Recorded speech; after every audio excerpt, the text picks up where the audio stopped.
When it comes to backgrounds for your graffiti letters, the possibilities are endless. Not only do they help you fill up negative space behind your letters, they also help bring out more creativity and flow to your whole process. It might be intimidating to try something new behind them, especially if you're barely starting out. Luckily for you, in this video I'll be listing and demonstrating the top 5 backgrounds that I personally use. Stick around until the end of the video for my all-time favorite background, truly a legendary one. With that being said, here are my top 5.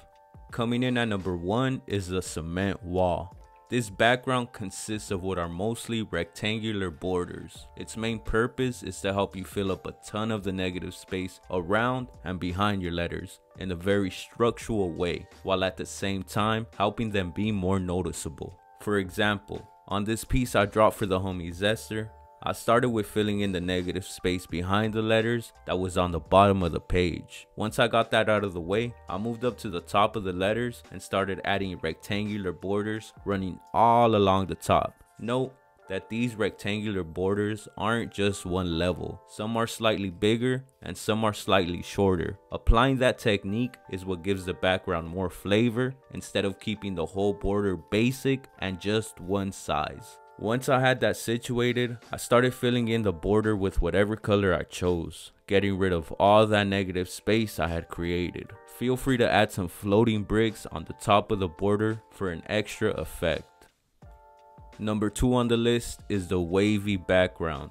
This is a very loose and rhythmic background you can add behind your letters. This detail uses circular motion, the kind of motion you bring onto whips, except when we're working with the strokes for this background, they tend to be a little more oval shaped while leaning to a very pointy end. So check this out.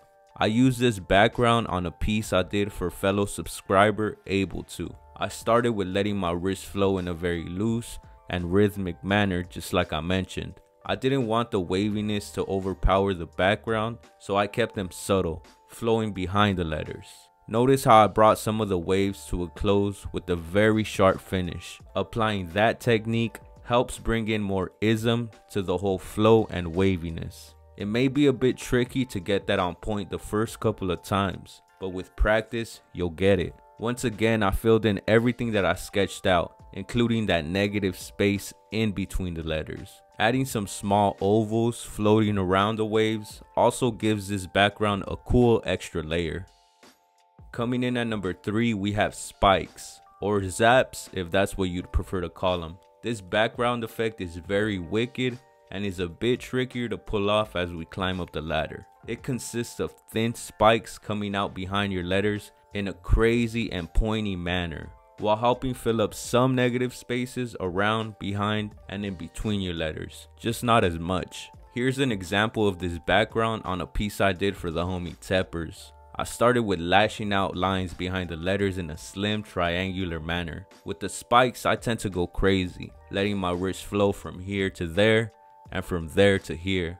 Still, I try to keep everything balanced. That's what helps this background look clean and sharp. Also, I try not to have too many spikes pointing the same direction, or this background will look a bit off. Once everything gets filled in, your letters tend to look more crazier. Feel free to add some slim triangles around the spikes to take up more of that negative space. Shout out to my boy Seb for putting me onto those little details for this background.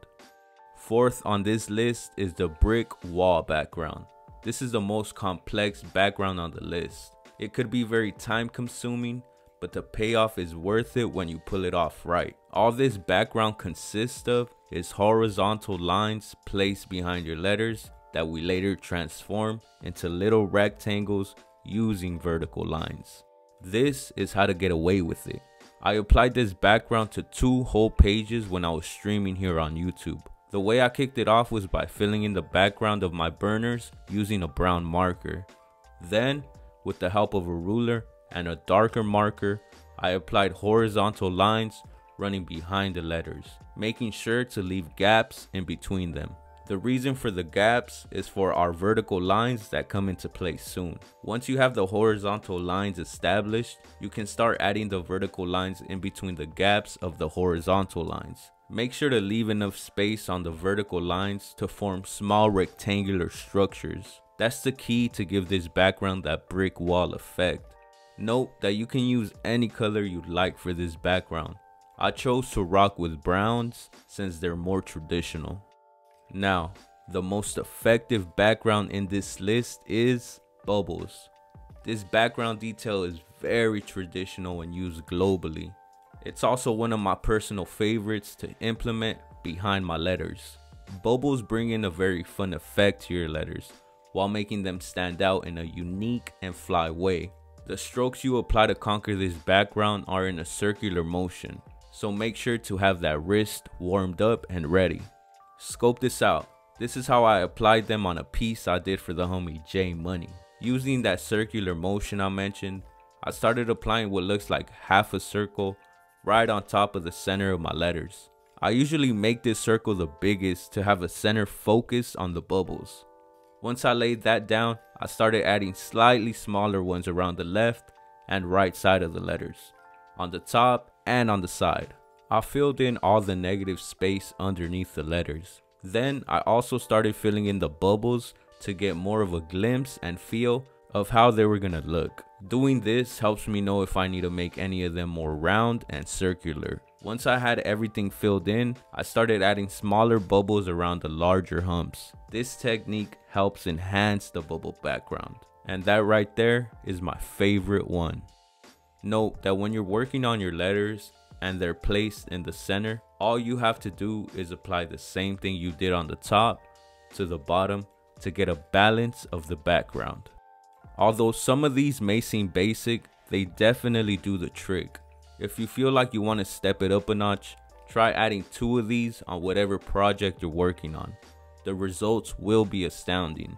And let me know down in the comments which background is your favorite, even if it's not on the list. Hit the like button if you learned something, and subscribe for more content like this if you haven't already. If you're new to the game and want to step up your fillings or the details on your letters, click any of these 2 videos. Until next time though, keep writing and developing your skills. Peace.